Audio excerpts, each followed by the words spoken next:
Bonjour à tous et bienvenue pour une nouvelle vidéo sur la chaîne Conseil Notarial. J'espère que vous vous portez bien ainsi que vos proches. Cette période de confinement que nous vivons actuellement et qui n'est pas facile peut être utile pour évoquer avec votre conjoint vos projets, l'après-confinement, c'est très important, et en particulier votre projet de mariage. Pourquoi donc ne pas profiter de cette période pour vous interroger sur votre conception du mariage ? Je vous propose donc de parler de cette question aujourd'hui en vidéo. Quel régime matrimonial choisir ? Sachez que ce choix vous est propre, il vous appartient, mais votre notaire reste à vos côtés pour vous conseiller, pour vous accompagner et pour choisir avec vous le régime le plus adapté à votre situation patrimoniale, familiale, professionnelle. Bien évidemment, cette situation peut évoluer. C'est pourquoi vous aurez la possibilité de changer de régime matrimonial en cours d'union. Mais finalement, pourquoi cette question est-elle si importante et en quoi va-t-elle changer votre quotidien de futurs époux ? Choisir son régime matrimonial, c'est avant tout choisir les règles qui vont régir les rapports financiers entre vous, entre futurs époux, mais également vis-à-vis des tiers avec qui vous pouvez être amené à contracter.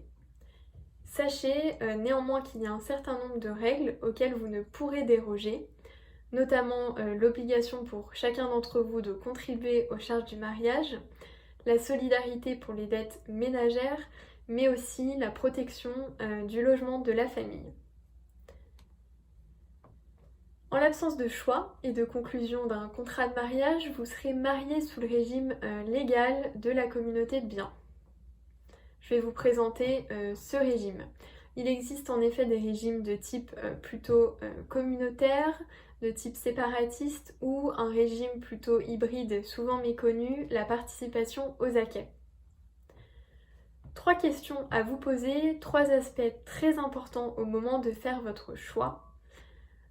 Quelle est votre conception du mariage, de l'union ? Est-ce que vous souhaitez plutôt mettre en commun vos richesses, vous constituer un patrimoine commun ? Quelle est également votre conception du passif ? Souhaitez-vous supporter les dettes de votre époux ou non ?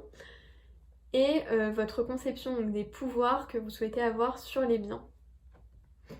Tout d'abord, le régime de la communauté de biens, qui s'applique donc à défaut de choix, est un régime particulier puisqu'il y a 3 masses de biens. Les masses propres de chacun d'entre vous et une masse commune. Donc les biens que vous possédez avant votre mariage et que vous recevez par succession ou donation pendant l'union sont des biens qui vous demeurent propres.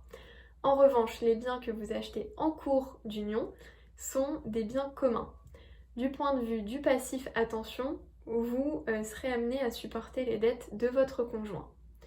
Et du point de vue enfin des pouvoirs, vous avez le pouvoir seul, chacun d'entre vous, sur les biens, de faire des actes donc relatifs à ces biens, sauf pour certains actes qui nécessitent l'accord de chacun d'entre vous. Enfin, à la dissolution, la masse commune sera partagée entre vous. Vous pouvez également faire un autre choix, celui de la séparation de biens. C'est une logique tout autre, puisque là, le maître mot est l'indépendance. Du point de vue du passif, vous ne supportez pas les dettes de votre conjoint. Chacun possède ses biens propres et les gère tout simplement comme il le souhaite. Bien sûr, vous pouvez décider toutefois d'acheter des biens ensemble, avec une répartition tout à fait classique 50-50 ou des proportions d'acquisition autres que vous choisissez.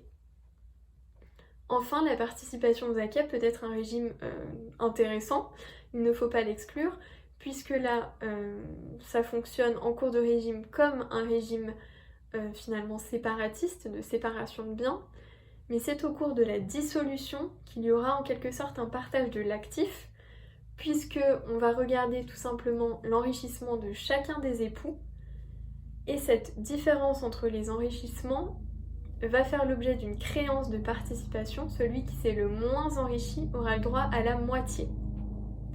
Il y a d'autres régimes, bien évidemment, notamment la séparation de biens avec société d'acquêt.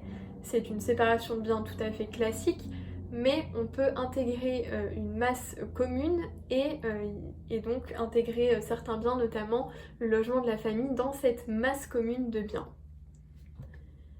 Il y a aussi la communauté universelle qui peut être un régime intéressant pour d'autres raisons. Ce choix donc vous appartient, le notaire est là pour vous conseiller, pour créer un régime et un contrat de mariage sur mesure qui vous convient. Donc je vous invite à vous rapprocher de votre notaire. Portez-vous bien, on se retrouve dans une prochaine vidéo sur cette chaîne, à très bientôt.